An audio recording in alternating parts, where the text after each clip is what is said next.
नेपालको संसदीय राजनीतिमा एउटा नाम छ जसलाई व्यवस्था गर्न सकिँदैन। पुष्पकमल दाहाल प्रचण्ड। तर यसपटक उनको प्रश्न जितको होइन, उनको नैतिक हैसियतको हो। प्रचण्डको राजनीतिमा एउटा विशेषता छ, उनको कुनै स्थायी निर्वाचन क्षेत्र छैन। जहाँ चुनावी माहौल अनुकूल देखिन्छ उनी त्यहीँबाट उम्मेदवारी दिने रणनीतिमा विश्वास गर्दछन्। दोस्रो संविधान सभा निर्वाचनमा प्रचण्ड काठमाडौँ 10बाट नेपाली कांग्रेसका राजन केसीसँग पराजित भएका थिए। तर त्यति बेला दुईवटा निर्वाचन क्षेत्रबाट उम्मेदवारी दिन पाउने व्यवस्था भएकाले उनी संसद बाहिर बस्नु परेन। काठमाडौँको त्यो पराजितपछि प्रचण्डको चुनावी यात्रा प्राय ग्रामीण क्षेत्रतर्फ मोडियो।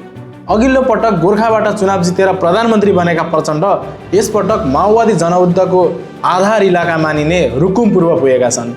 तर यहाँ उनको सामना कुनै साधारण प्रतिस्पर्धीसँग छैन।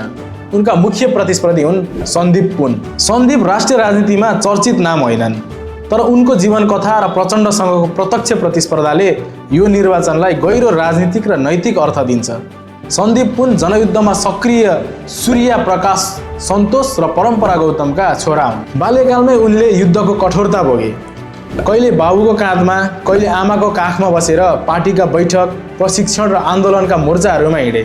बझाङमा नेपाली सेनाको कारबाहीमा उनकी आमाको हत्या भयो। त्यसको 10 दिनपछि त्यही स्थानमा उनका पिता सन्तोषको पनि हत्या गरियो। यसरी सन्दीप सानै उमेरमै टुक्रा बने। त्यसबेला उनका बाबाका सहयोद्धाहरू थिए हिजोका लडाकु, आज राज्य सत्तामा पुगेका नेताहरू। तर उनीहरूले दिएको आश्वासन र वास्तविक व्यवहारिक बीचको अन्तर सन्दीपको जीवनमा गहिरो प्रश्न बनेर बसेको छ। आज सन्दीप पुनः युद्ध सन्तति तथा बेपत्ता परिवार फाउन्डेसनका अध्यक्ष छन्। उनी बाबुराम भट्टराई र जनार्दन शर्मा लगायत नेताहरू मिलेर बनेको प्रगतिशील लोकतान्त्रिक पार्टीबाट उम्मेदवार बनेका छन्।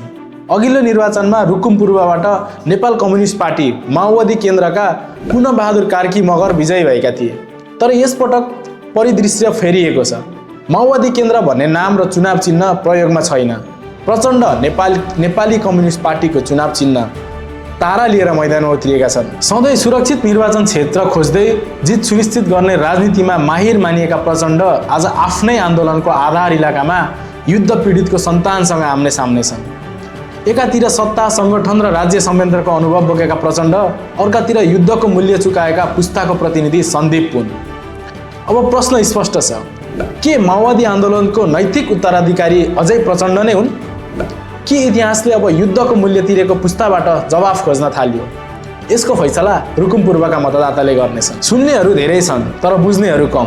तपाईँ कुन पक्षमा हुनुहुन्छ? आवाज फैलाउनलाई सेयर गर्नुहोस् र यस्तै कन्टेन्टको लागि फलो गर्न नबिर्सिनुहोला।